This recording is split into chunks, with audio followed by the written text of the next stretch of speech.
mau'idatul hasanah. Insyaallah bakal disampaikan sareng selera nasi mulja al-mukarram wal mukhtaram al-alim al-allamah ad-da'i ila Allah Kiai Haji Muhammad Nasir Maksudi. Kepada beliau fa'alaihi falyatafaddal mashkura.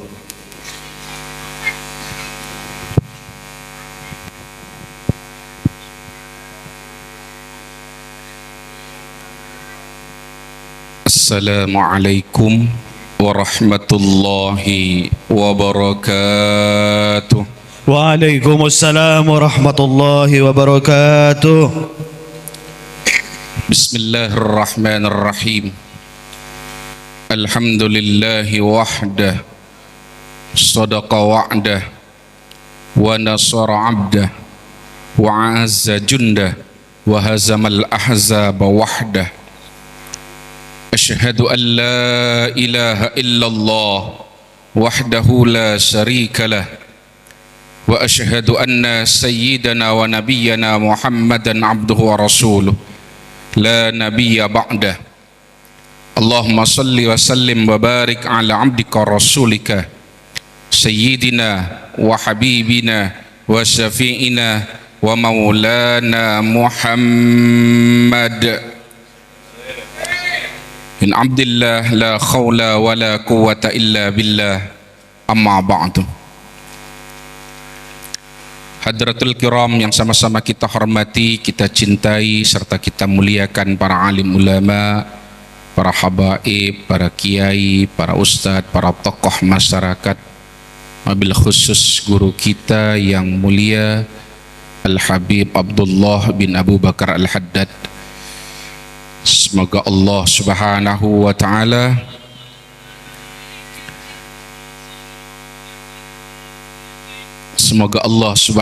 wa ta'ala senantiasa memanjangkan usia beliau dalam ketaatan, memberikan kebarokahan dan kesehatan, sehingga beliau tak henti-hentinya berdakwah, membimbing kita menuju jalan yang diridhai oleh Allah subhanahu wa ta'ala, sebagaimana yang diajarkan oleh datuk beliau baginda Rasul Muhammad sallallahu alaihi wasallam. Yang sama-sama kita hormati Aqinal Mukarram Ustadz Amiruddin, Ustadz Abdurrahman, Ustadz Hakam, ada sama-sama kita hormati pada malam hari ini. Ada suasana yang spesial, kita bisa bersilaturahim dan berjumpa dengan saudara-saudara kita dari Kuburaya. Ini ada, saya manggilnya abang karena usianya tua dari saya walaupun badannya lebih tinggi saya, Bang Ali ini, dan saudara-saudara semua, para guru-guru besar dan para hadirin sekalian, Bapak Ibu, mohon maaf tak tersebutkan satu persatu, namun tidak mengurangi rasa hormat dan ta'zim saya. Insya Allah kita semuanya dimuliakan oleh Allah subhanahu wa ta'ala. Pertama, tentu saja mari kita tak pernah berhenti untuk senantiasa memanjatkan puji dan syukur kehadirat Allah subhanahu wa ta'ala, karena atas izin dan redha-Nya kita semua dapat hadir berkumpul dalam rangka silaturahim rutin 2 pekan sekali, yang alhamdulillah pada malam hari ini bertempat di rumah Bapak Haji Sunarwi beserta keluarga besar. Mudah-mudahan hajat beliau dan keluarga besarnya dan hajat kita semuanya yang hadir diijabah oleh Allah subhanahu wa ta'ala. Salawat dan salam yuk juga jangan pernah berhenti untuk senantiasa kita haturkan, kita persembahkan pada junjungan kita baginda Rasul Muhammad sallallahu alaihi wasallam, karena wasilah beliaulah kita menjadi orang yang beriman, wasilah beliaulah yang menyebabkan kita berislam, dan mudah-mudahan nanti kita semuanya akan bisa berkumpul bersama beliau di surganya Allah subhanahu wa ta'ala. Amin, Allahumma amin. Para hadirin sekalian yang dimuliakan oleh Allah subhanahu wa ta'ala, ini memang malam minggu, malam ahad biasanya kita ramai, hari ini agak kurang Pertama karena memang celep, Pak. Tiba mencelep ni lakar langkong saya bade po jompo along polong sareng reng kamar. Niki kamar napa saus tangki.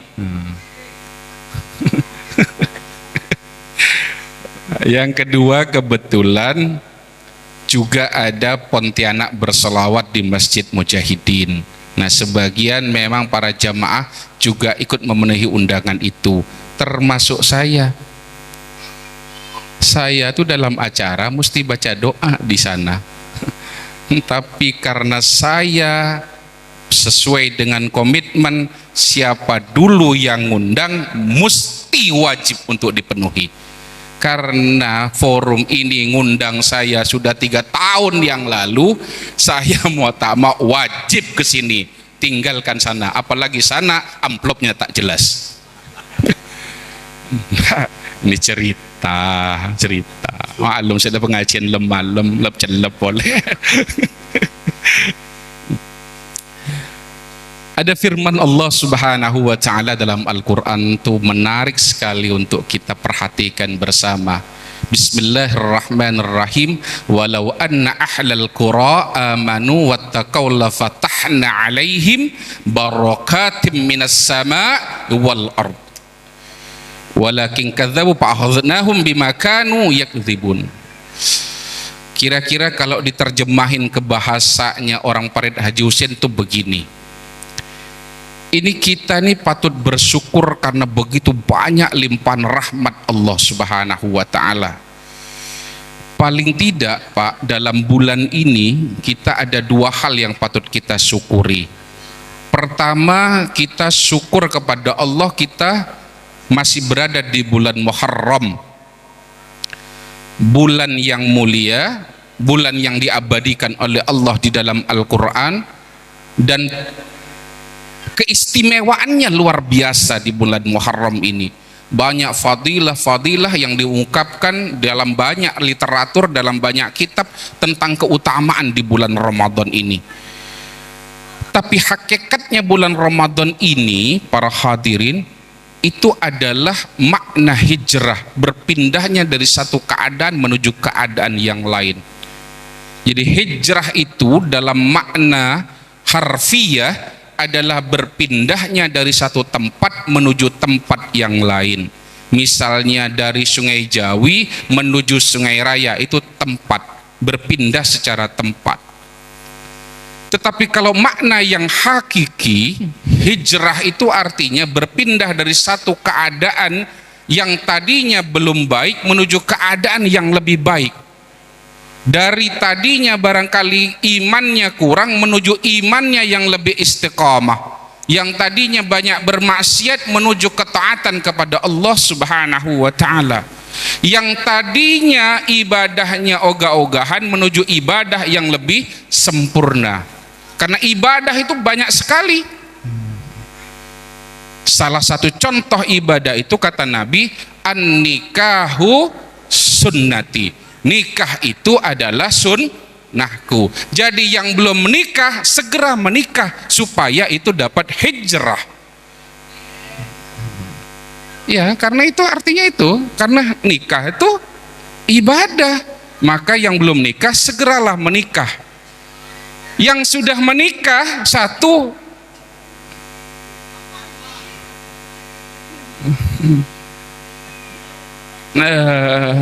saya pada kota kong pada bu-bu.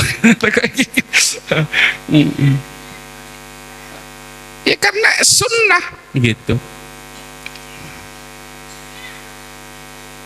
Kalau itu dimaknai secara hakiki, para hadirin, saya termasuk orang yang tidak setuju, Bu.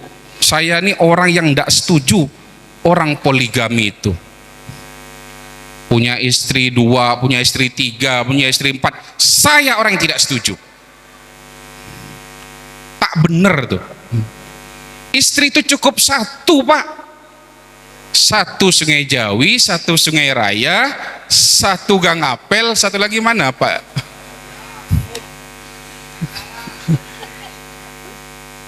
Saya nggak mulai nih ya, Mbak Ibu. berpindahnya dari satu keadaan yang belum baik menuju keadaan yang lebih baik, yang tadinya ibadahnya sedikit menuju ibadahnya yang lebih banyak. Jadi kita bersyukur. Tapi makna lebih dalam lagi tentang Muharram itu ada hadis baginda Rasul Muhammad sallallahu alaihi wasallam bahwa kita diperintahkan untuk lebih banyak memberikan hiburan kebahagiaan kepada anak yatim. Bahkan dalam hadis yang masyhur baginda Rasul Muhammad sallallahu alaihi wasallam menyebutkan, ana wa kafil yatim fil jannah kahatain. Aku dan yang ngurusin anak yatim seperti dua jari ini. Yang ngurusin anak yatim bukan yang ngurusin emaknya yatim loh, saya enggak. Ini hadis bunyinya kafil. Gitu.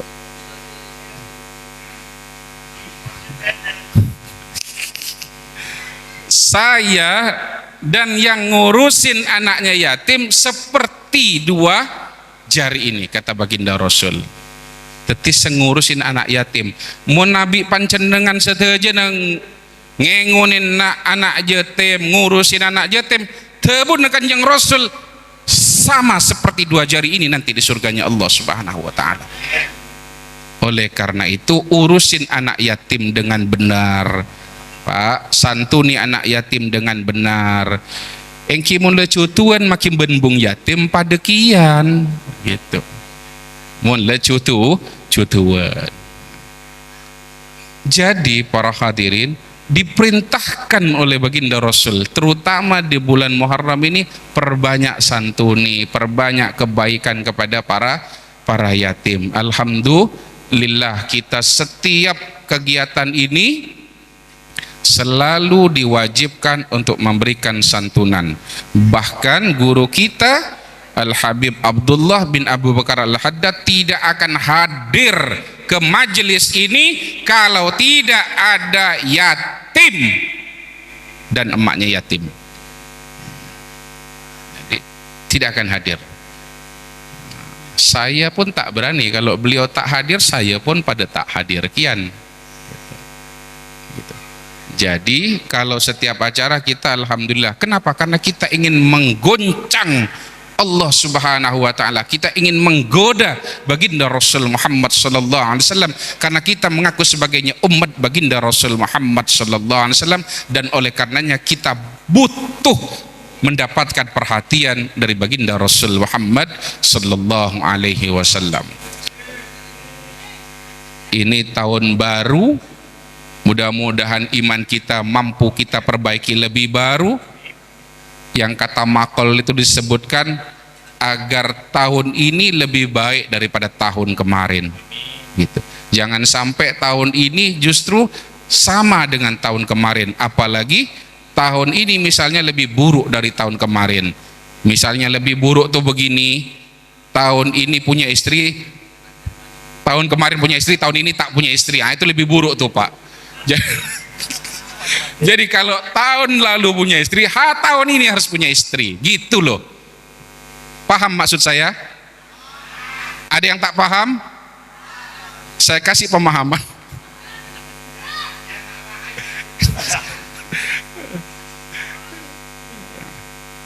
Jadi mental kita harus kita perbaiki, mudah-mudahan lebih baik. Satu. Yang kedua, kita bersyukur nih hari ini kita berada di bulan Agustus. Ya, sebentar lagi, beberapa hari lagi kita menjadi kelaziman di negara kita berulang tahun, bermilad kemerdekaan bangsa kita yang ke-77 ya kalau nggak salah. Tapi makna kemerdekaan itu Pak, mari kita kembalikan kepada makna yang hakiki. Apa itu makna hakiki? Bahwa kemerdekaan ini adalah atas berkat rahmat Allah Subhanahu wa ta'ala. Atas berkat rahmat Allah. Oleh karena itu supaya Allah tak marah, berbuatlah kebaikan di dalam rangka mengisi kemerdekaan. Itu. Ini mohon maaf, acaranya 17 Agustus, syukuran kemerdekaan, tapi masa lombanya makan kerupuk? Makan kerupuk itu bukan tak boleh makan kerupuknya, tapi kalau makan kerupuknya diperlombakan, pertanyaan saya ngikutin seleranya siapa? Sebab dianjurkan oleh baginda Rasul kalau makan sesuatu mesti baca doa dulu, ya kan? Baca doa makan. Coba baca doa makan.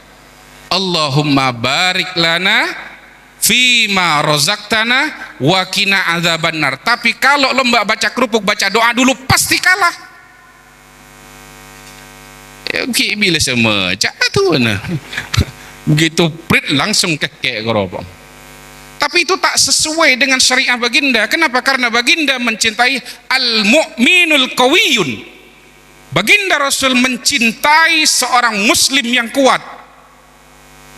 Makan kerupuk tuh ndak bikin orang muslim kuat, Pak. Sebeda terkeropok betoen. Jadi panitia 17 Agustus ganti, jangan makan kerupuk, makan batu.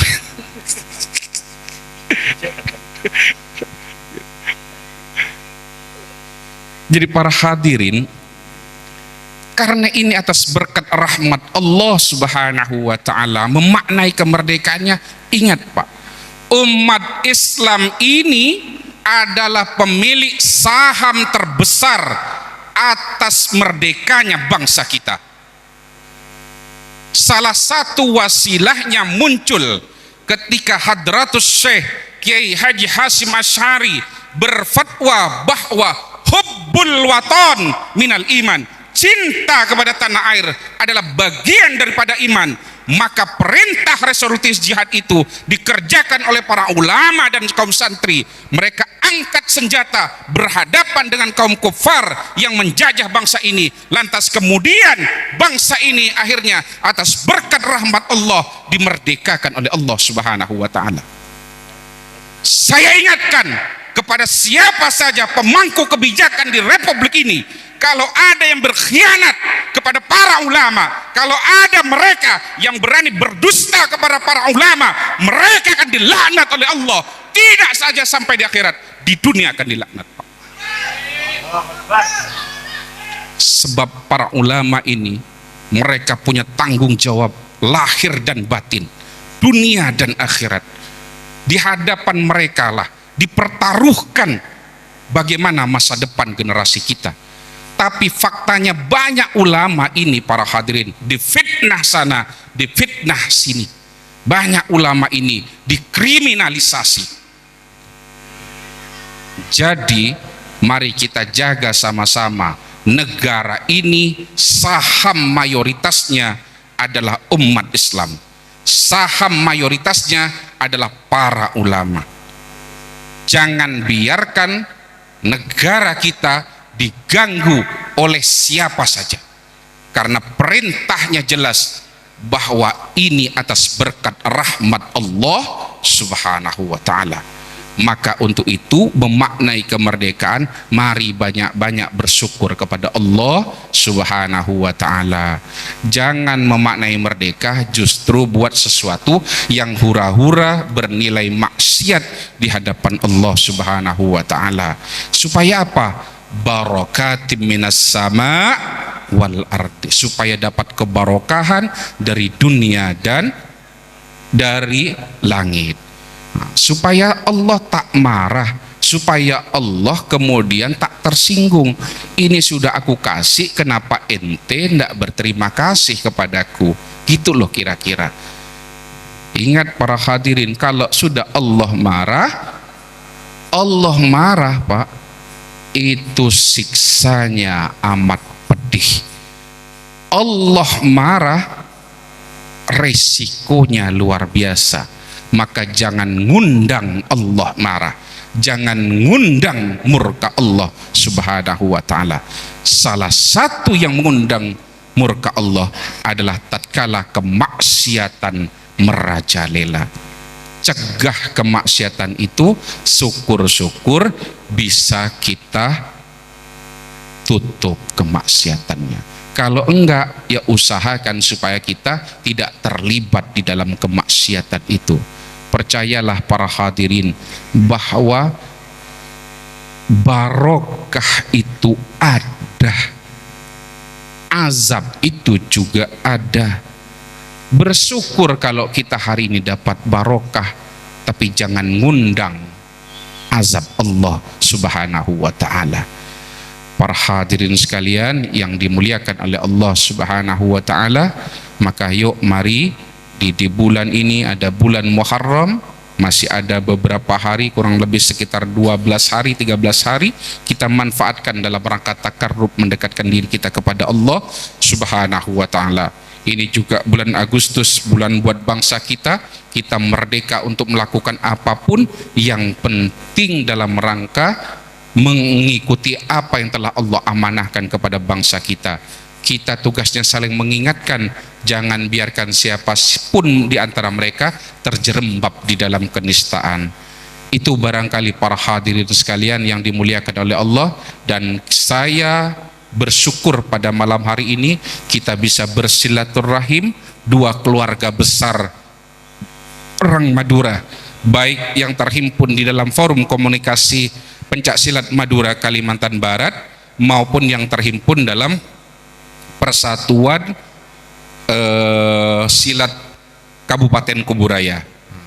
Sehingga mudah-mudahan silaturahim ini tidak saja tercatat sampai sekarang, tapi sampai nanti di yaumil akhir.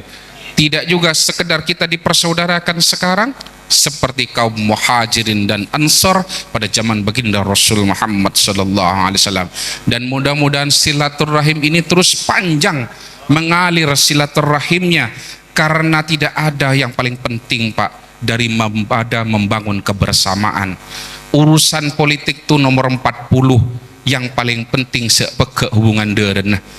Urusan ekonomi itu urusan 50, yang penting kita semua bisa bekerja berdasarkan nilai-nilai yang diajarkan oleh baginda Rasul Muhammad SAW. Jangan tukar persaudaraan kita dengan apapun itu, sebab kalau kita tukar, percayalah kita akan menjadi orang yang paling merugi, menukar surga dengan hanya angin surga. Silaturahim itu akan menyebabkan kita jauh dari bala, dimudahkan rezeki dan dipanjangkan usia.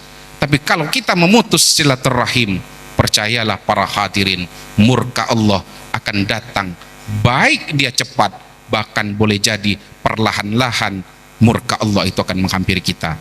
Yuk kita perkuat silaturahim kita, perkuat persaudaraan kita. Di tengah-tengah banyak fitnah, banyak hal yang menyebabkan persatuan dan kesatuan di antara kita itu diporak-porandakan oleh kepentingan-kepentingan yang tidak jelas, oleh kepentingan-kepentingan yang tidak ada hubungannya dalam rangka menjaga persatuan dan kesatuan kita. Kita ini memang orang Madura Pak, kita memang berada di Kalimantan Barat. Bukan maunya saya jadi orang Madura. Saya tak pernah pesan dan request kepada orang tua saya, nanti kalau saya dilahirkan jangan jadi orang Madura. Enggak. Tapi begitu ditakdirkan saya jadi orang Madura, saya bersyukur kepada Allah Subhanahu wa ta'ala. Karena ini bukan pesanan saya, ini anugerah dari Allah Subhanahu wa ta'ala. Tak perlu malu jadi orang Madura, apalagi orang Maduranya pintar kayak saya.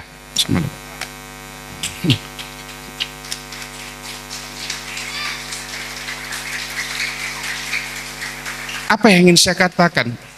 Kita jangan minder. Dimanapun kita berada, tunjukkan identitas kita.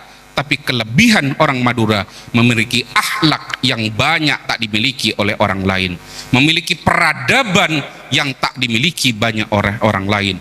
Bagaimana tata krama orang Madura, sungguh itu diakui tidak saja di Indonesia, tapi oleh ulama-ulama di belahan dunia, mengakui betapa orang Madura itu tata keramanya, sopan santunnya, adat istiadatnya itu patut mendapatkan apresiasi yang luar biasa. Oleh karena itu kita bersyukur kepada Allah dalam keadaan apapun, tapi kita mari menjaga kondusivitasnya. Di mana bumi dipijak, di situ langit dijunjung. Tapi jangan injak harkat dan martabat kita sebagai orang Madura, karena kalau itu diinjak, kita akan melawan sampai titik darah penghabisan. Terima kasih. Wallahul muwafiq ila aqwamit thoriq wal afa minkum. Wassalamu alaikum.